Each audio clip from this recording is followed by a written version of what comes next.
চেষ্টা করি। স্কুলেও এই শিক্ষাটা চলতেই থাকে, স্যাররা তো দিয়েই থাকে, কিন্তু আমরাও চেষ্টা করি যে যাতে একটা প্রত্যেক শিশুর মধ্যে একটা মানবতা তৈরি হয়।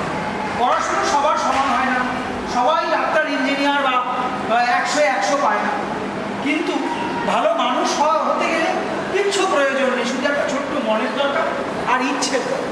আমরা সেই নিয়ে খেলা করব, যে খেলার মাধ্যমে তোমার পাশের বাড়ির কোনো ছেলে বা কোনো কাকিমা অসুস্থ হয়ে পড়লে তাকে দৌড়ে গিয়ে চিকিৎসা করানোর জন্য ডাক্তারখানায় নিয়ে যাওয়ার যে চেষ্টা তোমার মধ্যে তৈরি হয়, বা রাস্তায় কোনো মানুষ পড়ে গেলে তাকে শুশ্রূষা করার যে তোমার মানবতা তৈরি হবে।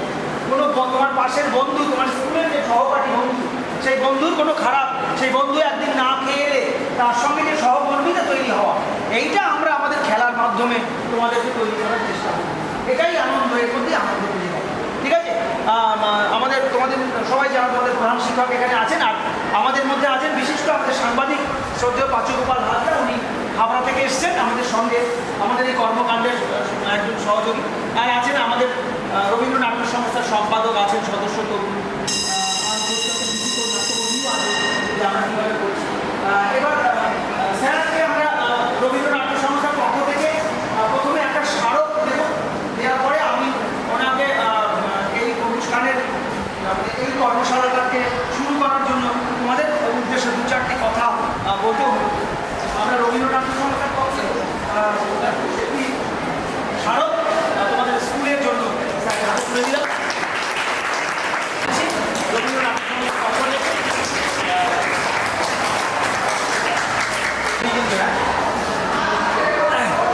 শুনতে পাচ্ছিস, তোরা শুনতে পাচ্ছিস তো মোটামুটি? আচ্ছা, আমি প্রথমেই গোবরডাঙ্গার রবীন্দ্র নাট্য সংস্থা তাদেরকে আমাদের বিদ্যালয়কে চুজ করার জন্য এবং তোমাদের সামনে নাটকের কর্মশালা উপস্থাপনা করার জন্য ধন্যবাদ জানাই। আশা করি এই 3 দিনের কর্মশালা বা ওয়ার্কশপ তোমরা উপকৃত হবে। এখন কীভাবে কি উপকৃত হতে পারো বা এই নাটক সম্পর্কে দেখো অনেকেরই বেসিক ধারণা নেই। তোমরা অনেকে অনেক নাটক করেছো জীবনে হয়তো, যেমন আমাদের এই শুভজিৎ তো করেই, 12-এর আরও অনেক টাইম বেরিয়েছে করতে। এখন বিষয় হচ্ছে হঠাৎ নাটক কেন, অন্য কিছু নয় কেন?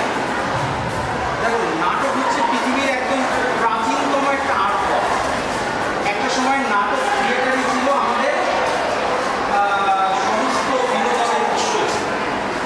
তখন দেখো মোবাইল আসেনি, সিনেমা আসেনি, অনেক কিছু আসেনি। একদম প্রাচীন আর্ট ফর্ম হচ্ছে নাটক। আমরা যদি আর্টকে আরও ব্রডলি ভাগ করতে চাই, এই সব কিছুই তো শিল্প, সেখানে দেখবে দুটো হচ্ছে ব্রডলি ভাগ আছে। একটা হচ্ছে ফাইন আর্ট আর একটা হচ্ছে পারফর্মিং আর্ট। এই নাটকটা কোন আর্টের মধ্যে পড়বে মনে হয়? এটা কোন আর্টের মধ্যে পড়বে? Performing art. মানে একটা নাটক ধরো তোমরা 5 জন করলে, অন্য কেউ 5 জন করলো, অন্য কেউ 5 জন করলো, তোমাদের শুধু একই নাটক, একই স্ক্রিপ্ট, তোমাদের পারফরমেন্সের বিচারে হয়তো তোমরা ফার্স্ট হয়ে গেলে। তাহলে এই যখন পারফর্মিং আর্ট হয় সেটা কিন্তু খুব কঠিন হয়ে দাঁড়ায়। এই কারণে এই যে নাটক বলো, থিয়েটার বলো, সিনেমা বলো, এটা কিন্তু ডাইরেক্ট অডিয়েন্সের সাথে যোগ রাখে, অন্য অনেক কিছু না। কিন্তু তুমি আজ একটা কবিতা লিখলে, তোমার লেখা বই এখন না পড়লে 100 বছর পরেও তোমার লেখা বই লোকে পড়তে পারে, বিখ্যাত হতে পারে, এরকম অনেক উদাহরণ আছে। কিন্তু তোমার নাটক যদি প্রথম দিনে হিট না হয়, দ্বিতীয় দিন লোক যাবে না, তাই তো? সিনেমা হলেও তাই। এই হচ্ছে পারফরমেন্সের ব্যাপার। শেক্সপিয়ার হচ্ছে জগৎবিখ্যাত নাটককার, আমরা জানি, জর্জ বার্নার্ড শ। শেক্সপিয়ার কেন এত বিখ্যাত? শেক্সপিয়ার কিন্তু পড়াশোনা করার লোক ছিলেন? মোটেই না, কিছু পড়াশোনা সেরকম জানতেন না, কিন্তু ওনার নাটকগুলো প্রচণ্ড হিট হতো। আর কি হতো, পরবর্তীকালে দেখা গেল এখানে অনেক সাহিত্যের অনেক রসদ রয়েছে, মানে মানুষের জীবন নিয়ে অনেক কিছু বলা আছে। এটা কিন্তু প্রথম দিকে যখন মানুষ দেখতো ওই লন্ডনের থিয়েটারে, তখন জানতোই না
আমরা এই 3 দিন কাটালাম এবং 3 দিনে যে বিরাট কিছু নাটক করা গেল তা নয়, আমরা চাইলাম যে আজকে সবাই ছেলেমেয়েরা কি ভাবছে। আমাদের বিষয় ছিল যে ভাগ করার পরে শুধু ওদেরকে বলে দিয়েছিলাম যে এই সময় দাঁড়িয়ে তোমার যা ভালো লাগে অথবা তোমার কাছে ম্যাক্সিমামটাই এলো নারীর প্রতি যে অবমাননা এবং অত্যাচার, সেটাই দেখলাম ওদের বিষয়ের উপর চলে, সেটা ওদের কাছে কিন্তু পৌঁছে গেল। এটা আমাদের দায়িত্ব আরো বাড়লো এবং ওদের দায়িত্ব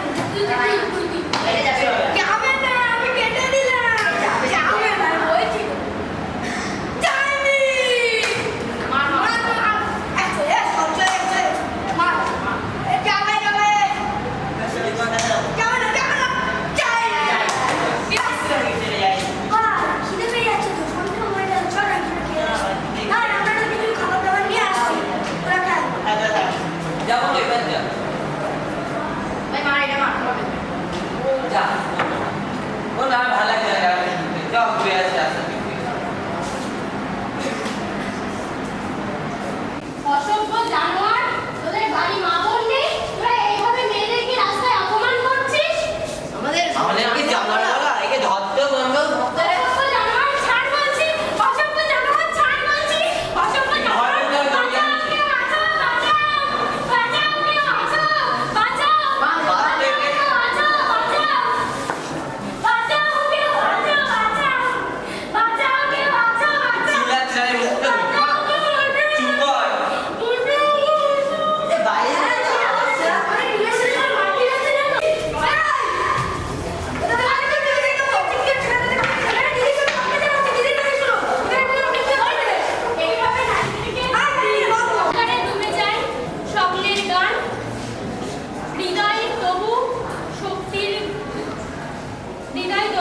চলে শক্তির গান, নারীরা থামে না কোনো শক্তির গান। ভালো লাগলো, চাকরি কাজটা দেখবে। আরে এটা তো অনেক টাকা দিয়ে দিচ্ছে, এটা লাগবে। তাহলে দেখে এসে বলে কি করতে হবে? জানো তো অনেক কাজ করতে হবে। না, না, কাজ করতে হবে, কাজ করতে হবে না। না, না, কাজ করতে হবে না। না, না, কাজ করতে হবে না। না, না, কাজ করতে হবে না। না, না, কাজ করতে হবে না। না, না, কাজ করতে হবে না। কাজ আমাদের কাজ না। না, তুমি সরো, তুমি সরো। না, আমরা কেন প্রতিদিন খেলা করি? এমনি গাড়িতে চলে খেলা করতেছি। না, না, এই গাছ কাটতে দেবো না। না, এই গাছটা কাটতে দেবো না। না, এই গাছটা কাটতে দেবো না। আরে গাছটা কাটতে দেবো না। কি হচ্ছে? এই দেখ, দেখ। কেন এই গাছ কাটা যাবে? এগুলো আমরা খেলা করি। এটা আমরা কাটবো, আমাদের দরকার এটা। না, না, এগুলো অনেক টাকা দিয়ে কিনেছি। না, না, এগুলো আমরা খেলা করি। গাছ কাটা যাবে না।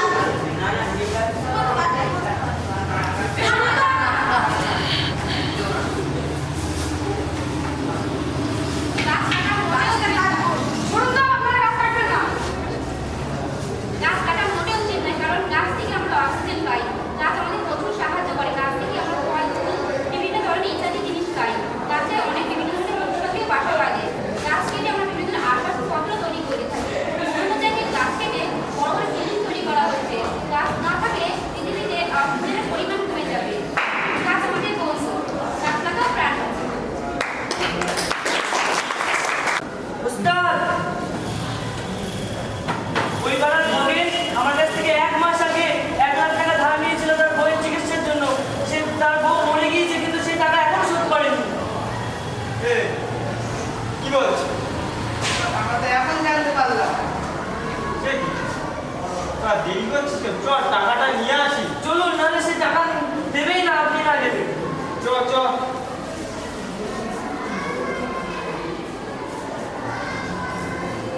খগেন, খগেন, বাড়ি টাড়ি আছিস নাকি? দেখ তো বাড়ি টাড়ি কেউ আছে কিনা, বাড়ি ফাঁকা মনে হচ্ছে। বাইরে আছে। ও তা শুনছি নাকি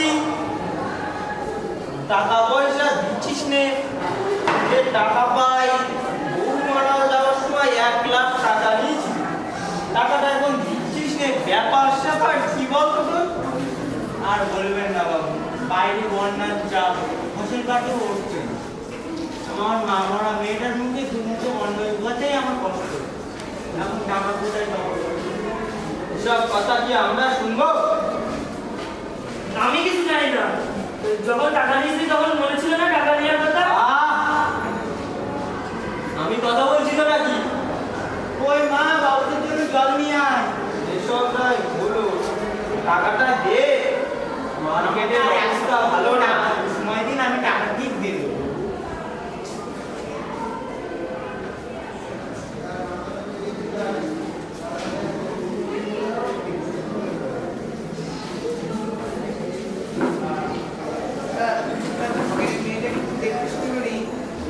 কিসব? তোরা তো আমার আগে বলিস নি? আর মেয়েটার দিকে তাকাবেন না বাবা। ওরে, তোরা মেয়েটাই নিয়ে যা আড্ডা। চলো।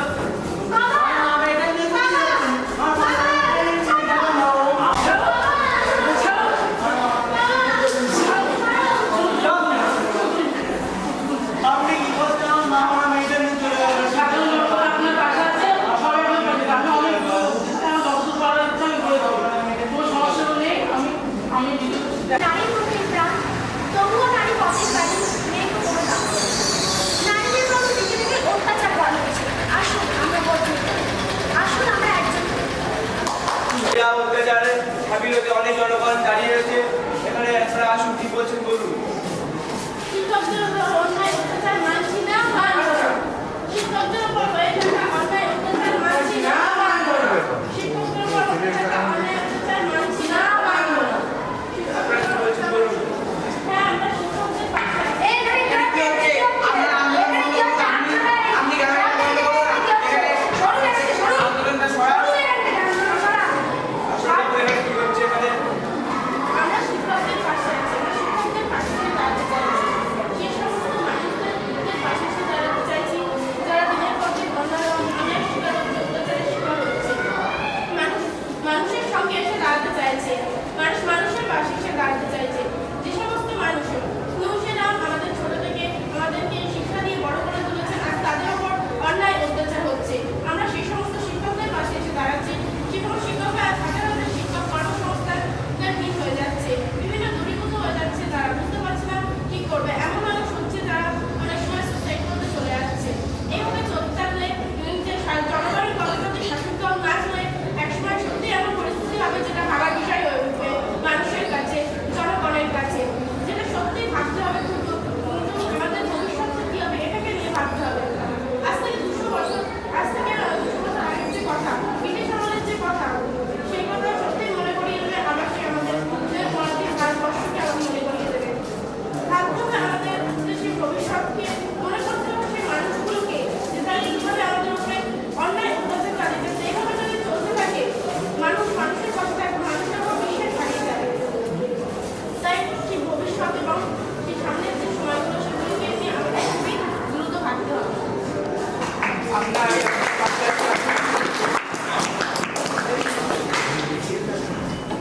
খুব সুন্দর। এখন নাটক হয়ে ওঠে না, 3 দিন নাটক করা যায় না।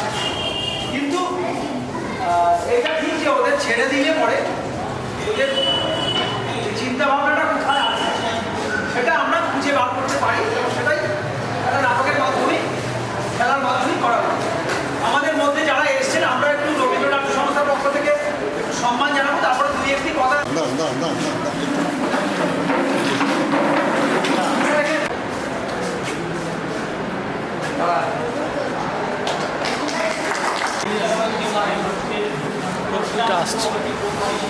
তাদের উদ্দেশ্য হচ্ছে, আমি যেটা বলছি যে হচ্ছে ছেলে মেয়েদের প্রতি সচেতন হবে না, ওইটা লাগিব যা পাই তাই। তারা যেন আগামী দিন দেশের একটা মানুষের নাগরিক হতে পারে। এটা কোনো একটা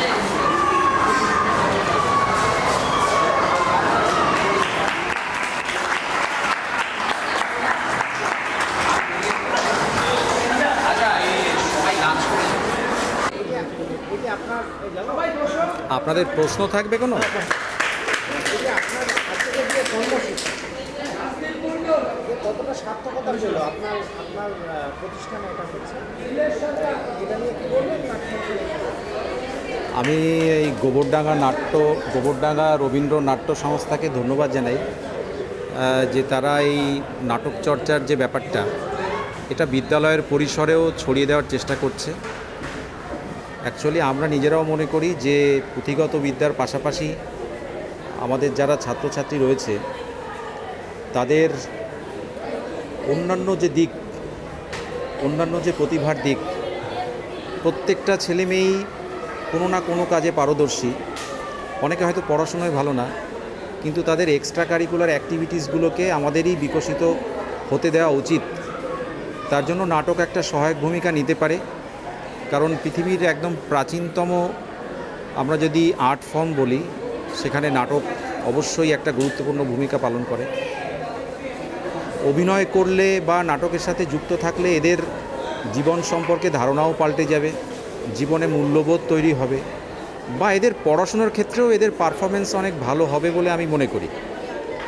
সেক্ষেত্রে 3 দিনের যে নাট্যশালা হলো, আমার মনে হয় আমাদের যারা ছোট ছোট ছেলেমেয়েরা অংশগ্রহণ করেছে তারা অনেকটাই এখান থেকে উপকৃত হবে এবং এটা এদের প্রকারান্তরে এদের পড়াশোনাটাকেই আরও ভালো করবে, জীবনে চলার পথে এদেরকে আরও কনফিডেন্ট করবে বলে আমি মনে করি। এই জন্য আমি ধন্যবাদ জানাই। আমার আচ্ছা, আমি পীযূষকান্তি দাস, চারঘাট মিলন মন্দির বিদ্যালয়ের প্রধান শিক্ষক।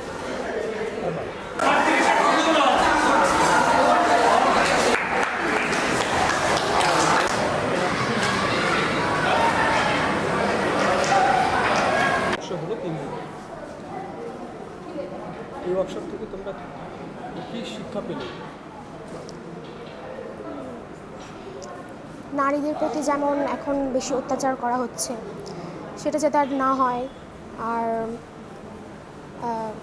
মানে অনেক বাজে কিছু হচ্ছে এই সমাজে, সেটা যাতে মানে প্রতিরোধ করে সবাই, এটা যেন সবাই রুখে দাঁড়ায় এর প্রতি।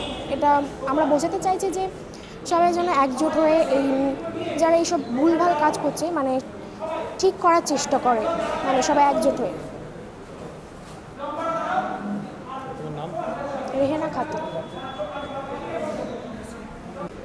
এই 3 দিনের ওয়ার্কশপে তুমি কিসের অভিনয় করেছো?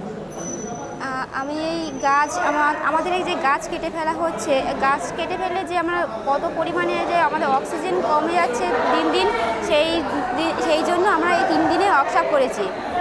এই গাছে যে আমরা ফল ফুল পাচ্ছি, গাছ আমাদের প্রচুর সাহায্য করছে। গাছে বিভিন্ন ধরনের পশু পাখিও বাসা বেঁধে থাকে, সেই গাছ আমরা অপচয়ভাবে খরচ করছি সেই গাছ কেটে। এই জন্য আমরা গাছ কাটা যাতে না হয় এমন, তাই সেই সম্পর্কে আমরা এই নাটকটা করেছি। মিতা মণ্ডল, 11। তুমি যে অভিনয় করলে, তোমার এই অভিনয় করে কেমন লাগলো? অভিনয় করে ভালোই লেগেছে, কারণ এখন এই যে আমাদের যে এখন সমাজ, এই সমাজে এই নারীদের প্রতি অত্যাচার দিন দিন বেড়েই চলেছে। কয়েকদিন আগে ঘটে যাওয়া তিলোত্তমা, মৌমিতা দেবনাথ, ওদের যে এটা হলো, এর কোনো বিচার হয়নি আর আশা করি হবেও না। তাই আমরা এটাই তুলে ধরলাম যে মেয়েদের অসম্মান করা বা রাস্তাঘাটে যে বাজে বাজে কথা বলা, ওগুলো বন্ধ হোক। পূজা সর্দার।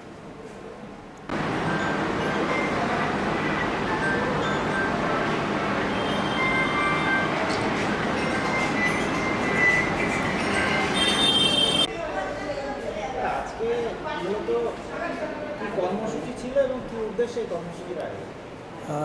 আমরা তো দীর্ঘ 30 বছর থিয়েটার চর্চা করছি গোবরডাঙ্গায়। আমাদের থিয়েটারের উদ্দেশ্য হচ্ছে যে সামাজিকভাবে আমরা যাতে একটা সমাজ গড়ার কাজ হাত দিয়েছি। থিয়েটার মানে সমাজ গড়া, অর্থাৎ সমাজের দর্পণ হচ্ছে থিয়েটার।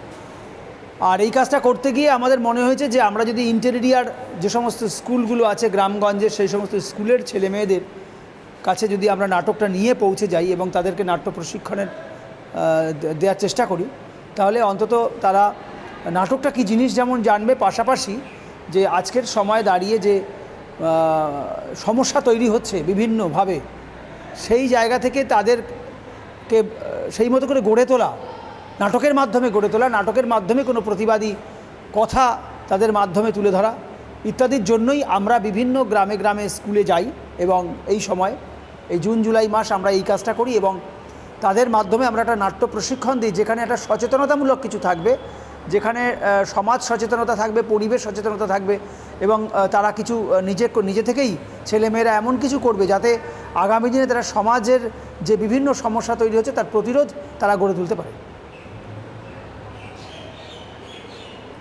কোথায় হলো কোথায় হলো কোন স্কুল? এবার আমরা নিয়েছি, প্রকল্প করেছি যে চারঘাট মিলন মন্দির বিদ্যাপীঠ হাই স্কুলে। এখানে গত 21 থেকে আজ 23শে আগস্ট পর্যন্ত এই 3 দিনের আমরা এই নাট্য কর্মশালা এখানে অনুষ্ঠিত করলাম। 3 দিন ছেলেমেয়েরা এখানে প্রায় সারাদিন সকাল 11টা থেকে 4টে পর্যন্ত এখানে নাট্য কর্মশালা অনুষ্ঠিত হলো এবং সেখান থেকে মোট 4টে নাটক উঠে এলো এবং আশ্চর্যের বিষয় হয়েছে সেই বিষয়গুলো খুবই সাংঘাতিক, যে আজকের সময়ে যে নারী প্রবঞ্চনা, নারী নির্যাতন, পরিবেশ রক্ষা এবং আরেকটা জিনিস যেটা হচ্ছে যে শিক্ষক নিয়োগ বা শিক্ষক দুর্নীতি এবং শিক্ষকদের উপরে যে অত্যাচার, তার উপরে যে সমাজের যে ছবি, সেই ছবি ছেলেমেয়েরা তারা নাটকের মাধ্যমে তুলে ধরলো। এইটা আমাদের কাছে একটা বড় ব্যাপার যে সমাজের যে ঘটনাগুলো ঘটছে আজকের ছেলেমেয়েদের কাছে তা প্রতিফলিত হচ্ছে এবং আমাদেরকে আরও সচেতন হতে হবে এবং আমরা যদি সঠিক বার্তা ছেলেমেয়েদের কাছে পৌঁছে দিতে না পারি তাহলে ছেলেমেয়েদের মধ্যেও কিন্তু এই ধরনের একটা অশুভ ঘটনা চলে আসবে। বিশ্বনাথ ভট্টাচার্য, রবীন্দ্র নাট্য সংস্থা, গোবরডাঙ্গা।